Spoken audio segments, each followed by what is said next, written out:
Cumprimento aos participantes do Congresso Luso-Brasileiro de Arquitetura e Engenharia. Eu sou Felipe Gustavo Silva, do programa de pós-graduação de Arquitetura e Urbanismo da Universidade Federal Fluminense, a UF, e juntamente com a professora Luciana Nemer, que também é autora desse artigo, além de ser a minha orientadora de mestrado, nós buscamos desenvolver essa pesquisa, né, com o título Building Information Modeling aplicado à gestão do patrimônio arquitetônico habitacional em Vitória, Espírito Santo. Então, a partir das questões que a professora Luciana Nemer já vem trabalhando na Prefeitura Municipal de Vitória, né, com as questões do patrimônio habitacional, coligando essa temática com a pesquisa que eu já tenho desenvolvido na minha dissertação, que é a respeito de BIM, né, de como ele pode contribuir na eficiência de projetos habitacionais. Então, juntamos, né, essas duas questões, né, trazendo o BIM para dentro da preservação do patrimônio. Então, situando a história, né, da formação de Vitória, né, aqui nesse artigo, então ela remonta, né, ao período colonial e durante o governo de Jerônimo Monteiro, no início do século XX, alguns prédios públicos, igrejas e casas coloniais eles foram destruídas. E, no entanto, alguns remanescentes históricos, né, alguns remanescentes arquitetônicos desse período foram preservados e tombados pelo Instituto do Patrimônio Histórico e Artístico Nacional, o IPHAN, e pela Secretaria de Estado de Cultura do Espírito Santo, a Secult. Então, essas estruturas preservadas são importantes para o estudo da evolução arquitetônica em Vitória e também contribuem, né, para a identificação e caracterização da história tanto local, né, do período colonial como da história do período colonial em todo o país. Então, na década de 80, né, o Instituto dos Arquitetos do Brasil, o IAB, e a Secult identificaram 6 casas na rua Muniz Freire e iniciaram um processo de tombamento, né, para impedir a desapropriação desses imóveis pelo governo estadual, que queriam ampliar o Fórum Civil da cidade.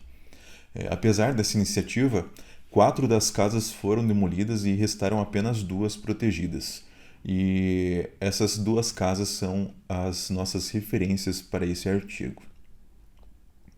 Então, o nosso estudo ele partiu de pesquisas realizadas, né, na planta cadastral de 1946, que foi elaborada pela empresa de Topografia, Urbanismo e Construções. Também nós utilizamos a base cartográfica da cidade de Vitória de 2018, ortofotos do Google Maps, base também de dados da Secretaria da Fazenda do Estado do Espírito Santo. Bom, então a residência número 29, que também consta como número 31, né, da documentação do processo de tombamento do IPHAN, então a sua construção ela remonta ao século XVIII, sendo um sobrado de 2 pisos com 2 águas no telhado, né, e uma cobertura que já foi praticamente toda substituída, e os beirais originais também quase não existem, né, em sua maioria, né, restando poucos resquícios.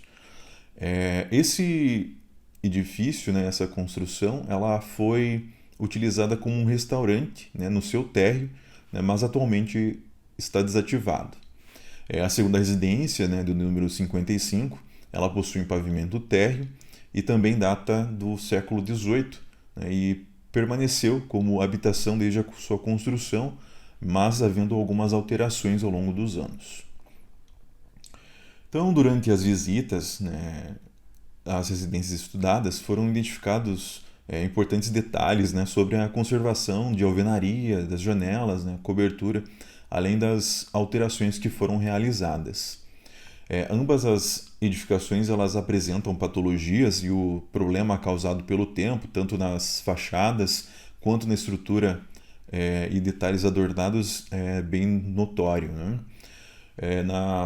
Na residência de número 29, é possível observar as infiltrações, né, problemas de pintura, instalações complementares que foram implantadas sem planejamento.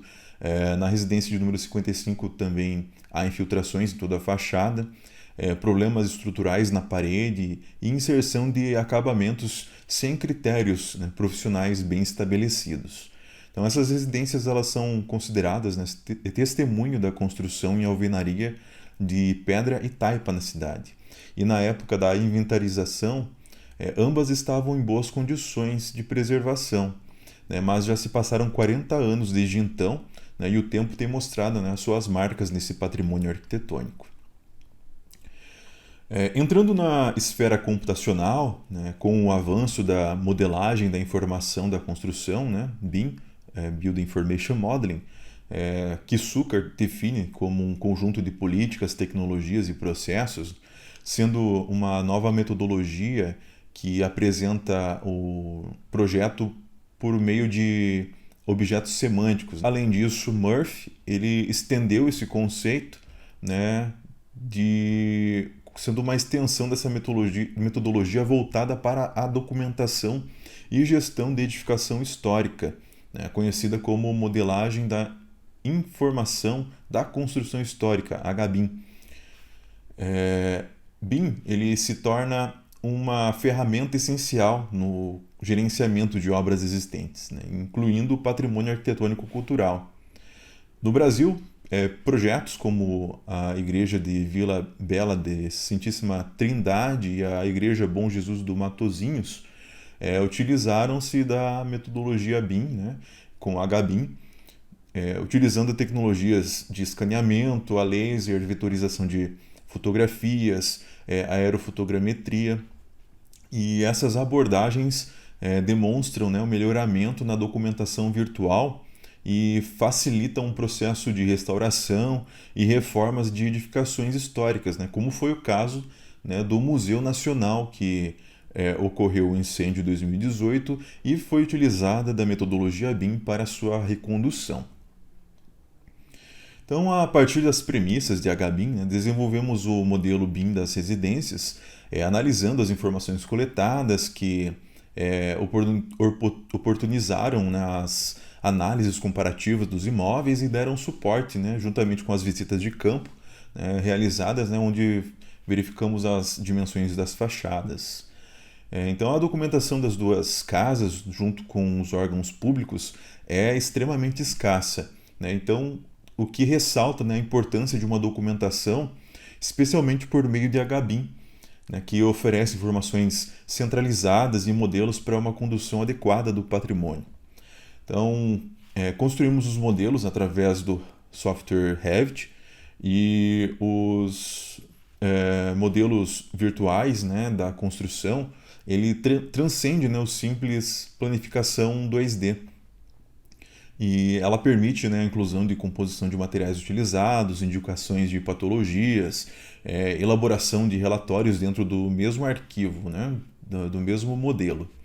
Então, para modelar o patrimônio histórico, existem muitos desafios que apresentam na formação tanto da falta de famílias, que são os elementos que são inseridos no projeto, né, e também como a carência, né, da modelação de cada um desses elementos, né, que não existe uma normativa ou uma centralidade a respeito disso. Então, no âmbito desse trabalho, né, nós geramos os elementos, né, as janelas, os adornos, as portas e os detalhes, né, utilizando de massas disponíveis no software Revit. E buscamos, né, alcançar a maior fidelidade, né, com as obras existentes. A falta de instrumentos eficazes, né, para a gestão e falta de autorização e adequação das instituições responsáveis pela proteção do patrimônio, elas contribuem, né, para os danos e a degradação dessas edificações. Então, assim como as novas construções, a criação de modelos BIM para as obras de interesse histórico requerem a aplicação de um plano de implementação BIM, o chamado BEP. O BEP ele estabelece um processo de trabalho para desenvolvimento dos projetos BIM e melhoram os fluxos das informações e orientam os procedimentos a serem seguidos a todos os envolvidos nos projetos. Os órgãos, né, como o IPHAN e Secult, responsáveis pela gestão e documentação do patrimônio, né, arquitetônico, deveriam desenvolver um plano padronizado, né, para a disseminação desses processos e essas boas práticas, organizando as informações, né, por meio de templates, né, para os softwares BIM. O BEP ele coletaria, né, as informações, né, sobre as necessidades específicas e as expectativas, né, do que seria interessante a ser levantado, e orientaria, né, os profissionais sobre quais seriam as informações mínimas como requisitos para a construção dos modelos, né, e também seria importante um diálogo, né, com os conselhos profissionais, né, tanto CAL, CREA, sendo também esses conselhos corresponsáveis pela preservação dos bens culturais.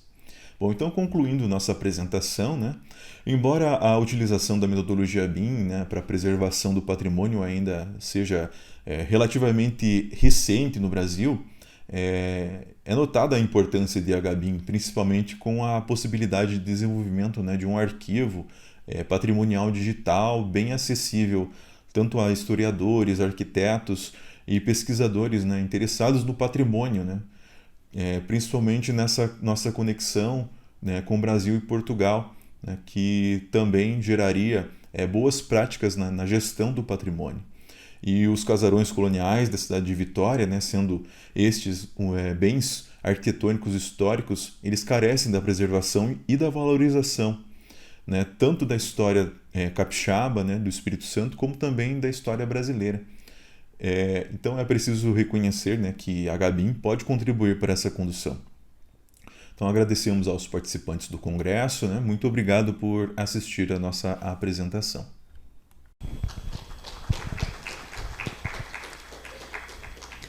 Felipe, onde que ficam esses casarões em Vitória? Porque eu conheço um pouquinho de Vitória, minha família é capixaba. Então, primeiramente, bom dia a todos e a todas, os participantes. Esses casarões eles ficam localizados na região central de Vitória, perto do Palácio Anchieta. A Rua Muniz Freire, ela fica entre a Assembleia e o Palácio Anchieta, ali no centro histórico de Vitória. Você apontou a importância do HBIM, né, para a questão do patrimônio. Eu queria saber se nesse levantamento que você fez, se foi colocado no BIM, no seu modelo, as patologias existentes atualmente nos casarões. Na modelagem, no arquivo modelo, nós fizemos uma prancha para fazer as inserções das patologias. Existe uma forma de você identificar no próprio modelo, né? Mas como foi um trabalho inicial e era um trabalho que a professora Luciana Nemer já estava fazendo o encerramento do pós-doc dela, né? Então nós fizemos, né, esses arquivos, né, inserindo as patologias dentro daquela aba de especificações. Existem outras formas de colocar, mas nesse momento, né, era o que nós conseguíamos, né? Assim. É importante, né, a gente ter não só o modelo, mas também as patologias, até mesmo para poder direcionar os próximos passos de revitalização. E você sabe se tem alguma previsão de revitalizar esses casarões? Como que está hoje em dia essa questão? Então, até exatamente foi por conta disso que a professora Luciana se identificou tanto, né, com Vitória. Como ela mesma diz, que ela já é quase uma segunda casa, né, que nós somos aqui de Niterói, da UF, né, e ela finalizou o pós-doc dela lá na UFES, né, e não existe uma previsão, não existe um interesse público em estar verificando isso. Existem as isenções fiscais de questões de IPTU para incentivo dessa manutenção, mas não existe um planejamento ainda e não existe uma previsão do que pode ser realizado. Então, nesse momento, né, está bem no caráter acadêmico, das identificações acadêmicas, mas a gestão pública não tem dado um respaldo a respeito disso, nesse momento. Infelizmente, essa é uma questão que a gente tem com o patrimônio no Brasil, de maneira geral. Exatamente. A gente viu a apresentação anterior que um museu foi, em vez de ser reabilitado, ele foi demolido, né? lá em Roraima. Aí, então, assim, a gente aqui em Minas, a gente tem um pouquinho mais, assim, de acesso a esse tipo de recurso, porque a gente tem um patrimônio extenso na área de patrimônio cultural, então acaba que fica, às vezes, um pouco mais fácil, e por isso que eu perguntei a perspectiva, porque eu sei que em cidades como Vitória, onde você não tem um acervo tão grande a ser preservado, é mais difícil ainda de conseguir recurso, porque como o acervo é limitado, você não consegue um recurso para o acervo como um todo, normalmente, e isso complica um pouco a questão de reabilitação desses espaços. Obrigada, Felipe, agradeço pela apresentação, ótimo Eu que trabalho, agradeço. tá? E um bom dia.